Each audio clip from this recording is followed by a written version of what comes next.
अखंड मंथन के सभी दर्शकों को नमस्कार।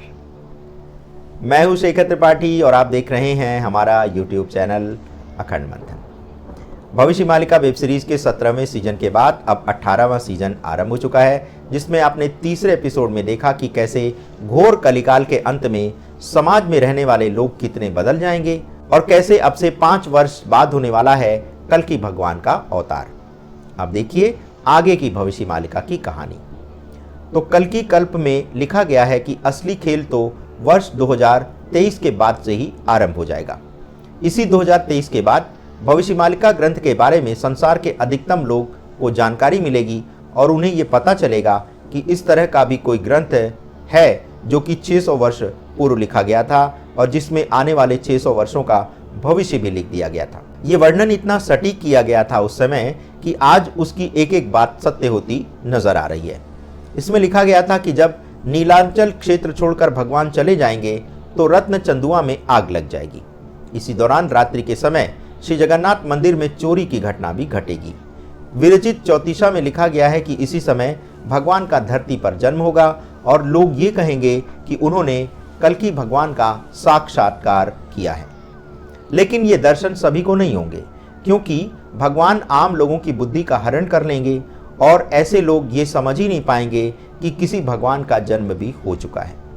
शिव कल्प में लिखा गया है कि भगवान कल्कि का धरा अवतरण राजा दिव्य सिंह देव के शासनकाल में होगा, लेकिन अभी तक वर्तमान राजा श्री दिव्य सिंह देव को मिलाकर कुल 4 दिव्य सिंह देव ही राजा बने हैं। तो क्या ये माना जाए कि वर्तमान के राजा दिव्य सिंह देव ही कलयुग के अंतिम राजा हैं और उन्हीं के शासनकाल में भगवान कल्कि का धरा अवतरण होने वाला है। पंचसखाओं में से एक श्री जगन्नाथ दास ये भी लिखते हैं कि पुरुषोत्तम देव राजा से लेकर 19वें राजा के बाद कोई और राजा नहीं बनेगा। इसका कारण ये होगा कि इस कुल में कोई पुत्र संतान नहीं होगा। तो वर्तमान के राजा दिव्य सिंह देव चतुर्थ पुरुषोत्तम देव से 19वें राजा हैं और उनका कोई भी पुत्र नहीं है। अब चूंकि कल्कि भगवान के साथ साथ बलराम भैया का भी जन्म होगा, तो प्रभु बलदेव जी के जन्म के विषय में भी हमें भविष्य मालिका में विवरण प्राप्त होता है। तो बलदेव भैया का जन्म महुरा ग्राम के दक्षिण में होगा और उनका वर्ण यानी उनका रंग बिल्कुल गाय के दूध के समान श्वेत होगा।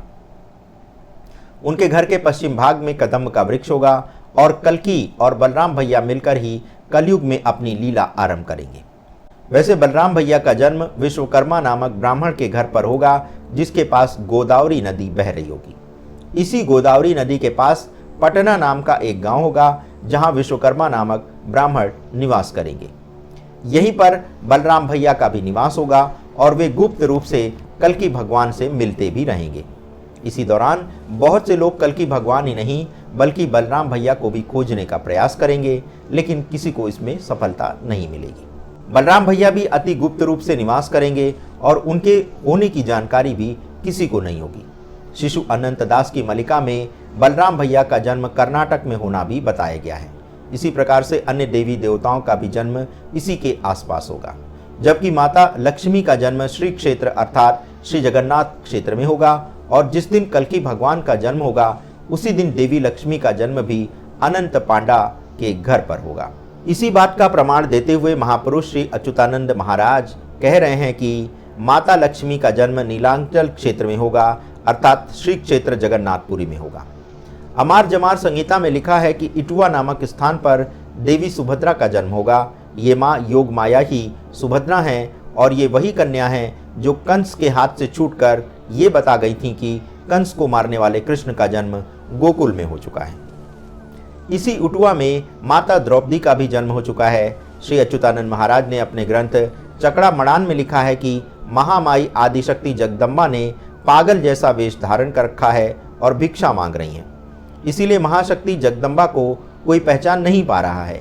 इसी मालिका में यह भी लिखा गया है कि जिस त्रिजटा राक्षसी ने अशोक वाटिका में 13 मास तक माता सीता की सेवा की थी, उसकी सेवा से प्रसन्न होकर ही माँ सीता ने उसे ये आशीर्वाद दिया था कि इसी त्रिजटा वंश के लोग पृथ्वी पर शासन करेंगे और कलयुग में सत्ता का भोग करेंगे। भीमभोई पद्मकल्प में लिखा है कि इच्छापुरम में यमराज की 7 बहनें भी निवास कर रही हैं। अब आप स्वयं सोचिए कि जब यमराज की बहनें ही पृथ्वी पर अवतरित हो चुकी हों तो होने वाले जनसंहार का अंदाज़ा आसानी से लगाया जा सकता है।